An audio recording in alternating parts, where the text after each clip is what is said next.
চাইছে যেটা কইছে বান্ধবীর সঙ্গে রাগ কইরা কথা কাটাকাটি হয়েছে, রাগ কইরা তাই ওষুধটা খাই দিছে। করতে আনছস কয় কিনে আনছি, খেলাম ওরা থেকে এরকম জায়গা ইয়র থেকে সেদিকে বাজার থেকে কিনে আনছি।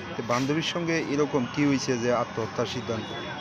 এটা তো কইছে না, তাইলে কত চেষ্টা করছে যে কস না কি কারণে তুই এত করছস, কিন্তু কেউ সবাই কইছে কিন্তু তাই কথাটা বাংলা যে বান্ধবীর কথা কইছেন এলাকারই, আপনারা চিনেন? না, কোন আমরা এলাকা? চিনি না, এটাও আমরা কইতাম না কোন জায়গা, তাই কিচ্ছু কইছে না। কবে খাইছে বিষ? এটা খাইছে শনিবারে। আপনারা কিভাবে বুঝছেন?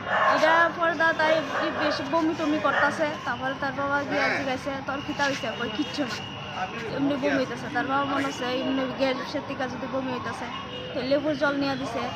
তারপরে কয় না আমার গ্যাসের টিকা হয়েছে না, তারপরে আমি ওষুধটা খাই দিছি। তারপরে আমরা লগে লগে লয়ে গেছি হাসপাতাল। কোন হাসপাতাল নিয়েছে? তেলিয়ামরা। তারপর তেলিয়ামরা নিচে বোধহয় এখান থেকে ওয়াশ করছে, ওয়াশ করে তারপর তার প্রেশার টেশার চেক করে দেখে প্রেশার কম, তারপরে এখান থেকে রেফার করে চালাইছে। জীবিত আনার পর মৃত্যু হিসেবে কবে? হ্যাঁ, জীবিত আনার পর মৃত্যু হিসেবে কবে? এই আজকে। নামটা কি ওর? সুপর্ণা দাস।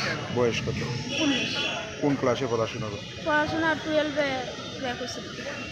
এখন কি চান এই যে মৃত্যু বান্ধবীর কারণে? ওখানে বান্ধবীর তো খবরই পাইছি না, কি কিতাব করতাম বান্ধবী কারা, তাই তো কিচ্ছু কইছে না।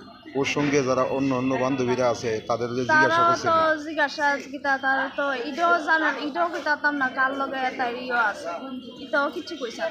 কোন ক্লাসে পড়াশোনা করতো?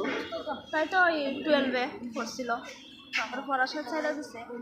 বাবার নাম কি? কৃষ্ণ দাস।